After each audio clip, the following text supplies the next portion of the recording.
आप सबको नमस्कार। जो पहली वीडियो थी हमारी वो हमने बात करी थी agriculture marketing trade and price पे, कृषि अर्थशास्त्र के अंदर जो पहली वीडियो थी उसके अंदर हमने जो बात करी थी वो बात करी थी बाजार की। मार्केटिंग, बाजार क्या होता है, बाजार के बारे में क्या क्या चीज़ें होती हैं, बाजार कैसे होता है। अब हम बाजार की जो विद्वानों ने, इकोनॉमिक्स के जो विद्वान हैं उन्होंने जो व्याख्या करी है परिभाषाओं में, उस पर बात करेंगे इस वीडियो के अंदर। और इकोनॉमिक्स के अंदर विशेषकर परिभाषाओं का बहुत ज़्यादा महत्व होता है। तो आज की हमारी क्लास एग्रीकल्चर इकोनॉमिक्स की है। हम बात करेंगे बाजार की परिभाषाएं। हो सकता है ब्लैक बोर्ड पर जो लिखा हुआ है वो आपको नहीं दिखे या समझ में नहीं आए, तो उसके लिए मैं अलग से आपको नोट्स उपलब्ध करवा दूंगा, जैसा कि मैंने पहले बताया था। तो आज हम जो बात करने वाले हैं वो है बाजार की परिभाषाएं। तो करीब 1 से लेके 6 तक जो विद्वान हैं एग्रीकल्चर इकोनॉमिक्स के और इकोनॉमिक्स के, उन्होंने बाजार को परिभाषित किया है कि बाजार क्या होता है और बाजार में किस किस तरह की विशेषताएं होती हैं। तो पहला जो प्रोफेसर थे वो है प्रोफेसर बेनहम। आप लोग को दिख रहा होगा प्रोफेसर बेनहम, इंग्लिश में भी लिखा है मैंने बेनहम। तो इन्होंने जो सबसे ज़्यादा इसकी विशेषता बताई पहली वो ये थी प्रोफेसर बेनहम के अनुसार।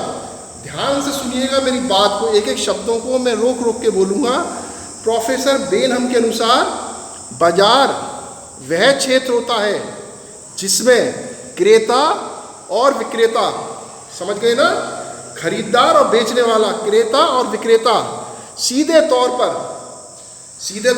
अथवा व्यापारियों के माध्यम से एक दूसरे के इतने निकट संपर्क में होते हैं कि बाजार के एक भाग में प्रचलित मूल्यों का प्रभाव दूसरे भागों में प्रचलित मूल्यों पर पड़ता रहता है। समझ में आई बात को?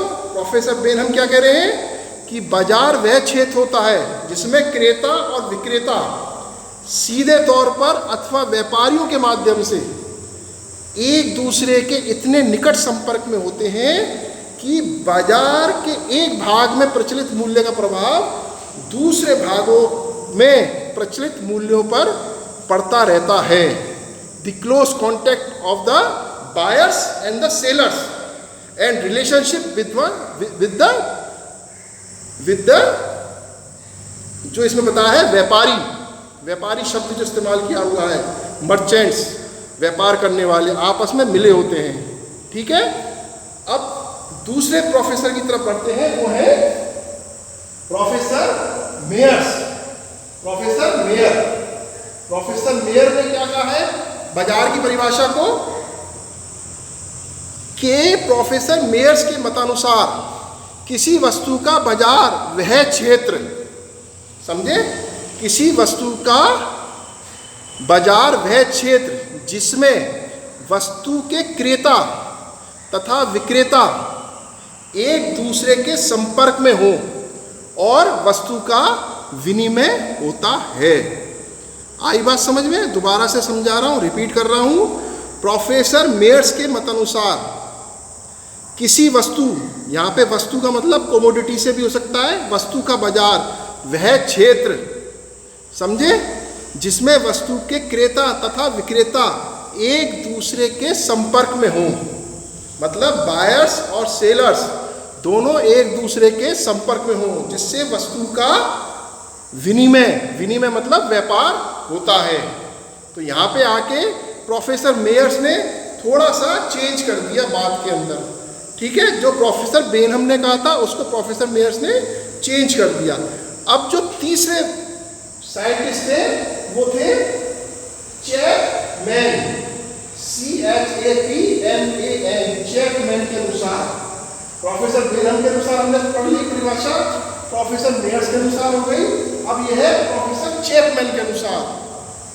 तो चैपमैन के अनुसार क्या शब्दों में है परिभाषा? अर्थशास्त्र की दृष्टि से बाजार शब्द का संबंध, समझ रहे हैं आप? इसमें क्या कह रहे हैं चैपमैन? अर्थशास्त्र की दृष्टि से बाजार शब्द का संबंध किसी स्थान विशेष से नहीं, वरन वस्तु या वस्तुओं और क्रेता व विक्रेताओं से होता है, जो आपस में प्रत्यक्ष स्पर्धा में होते हैं। अब यहाँ पे गौर करने वाली चीज है जो चैपमैन ने कही है। क्या कहा है, दोबारा से रिपीट कर रहा हूं, अर्थशास्त्र की दृष्टि से बाजार शब्द का संबंध किसी स्थान विशेष से नहीं है, परंतु वस्तु, या तो वस्तु हो गई या वस्तुओं और क्रेताओं वह विक्रेताओं से होता है जो आपस में प्रत्यक्ष स्पर्धा में होते हैं, मतलब एक दूसरे के कंपटीटर होते हैं ये। ठीक है, प्रोफेसर वेन हमने क्या कहा कि संबंध से जुड़े होते हैं व्यापारियों के माध्यम से। प्रोफेसर मेयर्स ने क्या किया कि आपस में इनका एक व्यापारिक संबंध होता है। अब यहाँ पे चैपमैन ने क्या कहा कि अर्थशास्त्र की दृष्टि से बाजार शब्द का संबंध किसी स्थान विशेष से नहीं, वरन वस्तु या वस्तुओं और क्रेता व विक्रेताओं से होता है, जो आपस में प्रत्यक्ष स्पर्धा में होते हैं। ओके, अब नेक्स्ट डेफिनेशन है चैपमैन के बाद 4th नंबर की है कारनेट। कारनेट, COURNOT, कारनेट। कारनेट के अनुसार इन्होंने क्या कहा है, सुनिए अब। अर्थशास्त्रियों का बाजार से आशय किसी स्थान विशेष, समझे? कारनेट क्या कह रहे हैं, अर्थशास्त्रियों का बाजार से आशय किसी स्थान विशेष जहां वस्तुएं क्रय विक्रय की जाती हैं से नहीं होता। समझे बात आप? रिपीट कर रहा हूं यहां से, फिर आगे बढ़ूंगा। अर्थशास्त्रियों का बाजार से आशय किसी स्थान विशेष जहां वस्तुएं क्रय विक्रय की जाती हैं से नहीं होता। ध्यान दीजिएगा, शब्द का ध्यान दीजिएगा, से नहीं होता, वरन उस समझ क्षेत्र से होता, उस समझ क्षेत्र से होता है जहां क्रेता और विक्रेताओं में आपस में ऐसी स्वतंत्र स्पर्धा होती है, इंडिपेंडेंट कंपटीशन आपस में, किसमें, क्रेता और विक्रेताओं में होता है, कि किसी वस्तु की कीमत सहज तथा शीघ्रता से समानता की प्रवृत्ति प्रदर्शित करता है। क्या करता है, किसी वस्तु की कीमत सहज, आसानी से तथा जल्दी से, शीघ्रता मतलब बहुत जल्दी से, समानता की प्रवृत्ति प्रदर्शित करता है। ठीक है, अब जो नेक्स्ट है डेफिनेशन वो है कारनेट के बाद 5वें नंबर की है clerk and clerk. Clerk and clerk दिख रहा है ये नाम आपको, क्लर्क एंड क्लर्क। इसमें क्या कह रहे हैं, क्लर्क एंड क्लर्क, प्रत्येक बिंदु पर जहां एक वस्तु विशेष बिक्री के लिए इकट्ठी होती है, बाजार पाया जाता है। समझे? यहां इन्होंने सीधा सा कॉन्सेप्ट दे दिया एक लाइन का कि प्रत्येक बिंदु पर जहां एक वस्तु विशेष बिक्री के लिए इकट्ठी होती है, बाजार कहा जाता है। समझे आप? बाजार कहा। तो हमने अभी तक जो बात करी वो क्लर्क एंड क्लर्क तक हो गई। अब हमारी लास्ट जो है 6 नंबर की H.E. मिशेल्स ने क्या कहा है, बाजार की परिभाषा में H.E. मिशेल्स शब्दों में वास्तव में अधिकांश वस्तुओं के संदर्भ में बाजार का अर्थ एक भौगोलिक स्थान पर मिलन से है, से नहीं होता, बल्कि क्रेताओं एवं विक्रेताओं के ऐसे किसी भी मिलन से जहां वे डाक, टेलीफोन, तार अथवा किसी अन्य माध्यम के द्वारा प्रत्यक्ष संपर्क में बने रहते हैं। समझे बात? अब यहां से क्या कहा मिशेल्स के शब्दों में कि वास्तव में अधिकांश वस्तुओं के संदर्भ में बाजार का अर्थ एक भौगोलिक स्थान पर मिलन से नहीं होता, बल्कि क्रेताओं एवं विक्रेताओं के ऐसे किसी भी मिलन से है जहाँ वे डाक, टेलीफोन, तार अथवा किसी भी अन्य माध्यम के द्वारा प्रत्यक्ष संपर्क में बने रहते हैं। तो यहाँ पे आके हमारी जो बाजार की डेफिनेशन थी, जो विभिन्न अर्थशास्त्र में बताई थी, वो आगे खत्म होती है। अब हम आगे बढ़ेंगे डेफिनेशनों के आधार पर, परिभाषाओं के आधार पर ही हम अब आगे बढ़ेंगे अपने टॉपिक को लेके। तो इसमें आएगा हमारा बाजार के तत्व क्या होते हैं। अब हम बाजार के तत्व पे बात करेंगे। तो हमने जो परिभाषाएं थी, परिभाषाएं समझ ली सारी की सारी।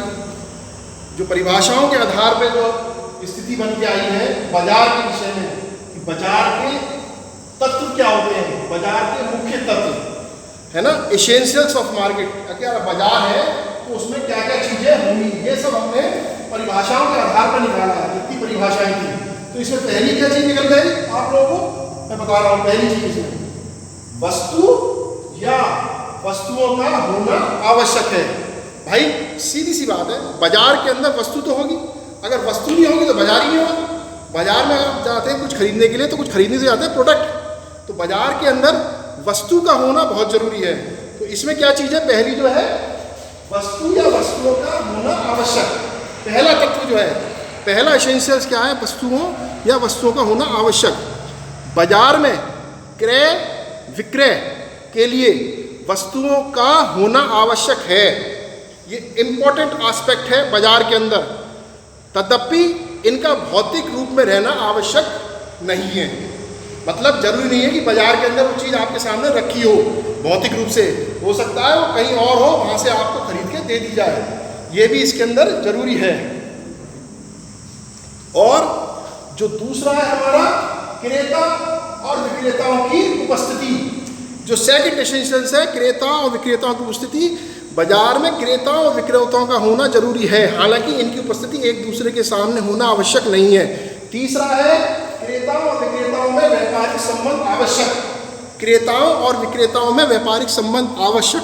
वस्तुओं को खरीदने बेचने के लिए क्रेताओं और विक्रेताओं के आपस में व्यापारिक संबंध होना आवश्यक है। ये संबंध स्वयं बाजार में उपस्थित होकर अथवा पत्र व्यवहार, दूरसंचार अथवा किसी अन्य साधन से स्थापित किए जा सकते हैं। चौथा है स्वतंत्र एवं पूर्ण प्रतिस्पर्धा आवश्यक नहीं है। स्वतंत्र एवं पूर्ण प्रतिस्पर्धा आवश्यक नहीं है। बाजार कहलाने के लिए क्रेताओं और विक्रेताओं में पूर्ण प्रतिस्पर्धा की स्थिति आवश्यक नहीं है। पांचवा है एक समान कीमत आवश्यक नहीं है। एक समान कीमत आवश्यक नहीं है। बाजार में वस्तुओं की कीमत एक निश्चित समय पर समान रहने भी आवश्यक नहीं है। और आखिरी पॉइंट है छठा, बाजार का परिसमन आवश्यक है। परिसमन मतलब आइडेंटिफिकेशन से होता है कि बाजार का आइडेंटिफिकेशन होना चाहिए। बाजार के भौगोलिक परिसमन का निर्धारण जैसे स्थान या स्थानीय क्षेत्र, समझे आप, देश अथवा संपूर्ण विश्व के रूप में होना आवश्यक है। कि ये इंडिया का मार्केट है, ये उत्तर प्रदेश का मार्केट है, ये चाइना का मार्केट है, ये अमेरिका का मार्केट है। आप लोग देखते हो समाचारों में आता है। तो ये समझाने का मतलब था बाजार के तत्व, जो मुख्य तत्व हैं बाजार के, वो ये 6 एस्पेक्ट हैं जिनके आधार पर हम अब आगे बढ़ेंगे बाजार की स्टडी के लिए, कि मार्केट की स्टडी कितनी और कैसे होती है। तो परिभाषाओं के आधार पे हमने ये सीधा सा स्वीकार किया। पहले जो वीडियो बनाया था हमने, उसके अंदर हमने बात करी थी बाजार की, ठीक है। बाजार के बाद जो सेकंड वीडियो है मेरा, ये है, इसमें परिभाषाएं, डेफिनेशंस और बाजार के तत्व, ये सब मैंने आपको समझाया है। इसके शॉर्ट नोट्स में आपको जल्दी अवेलेबल करवा दूँगा, जिससे कि आपको पढ़ने में तकलीफ नहीं आएगी। और ये वीडियो आपको पसंद आए, इसके जो सुझाव हो मुझे ज़रूर भेजिएगा, और इस वीडियो को ज़्यादा से लाइक और कमेंट कीजिएगा। अब आगे जो तीसरा वीडियो बनाएगा, उसमें क्लासिफिकेशन ऑफ मार्केट के बारे में हम बात करेंगे। तो आज के लिए इस वीडियो में इतना ही। आप सबको मेरा नमस्कार।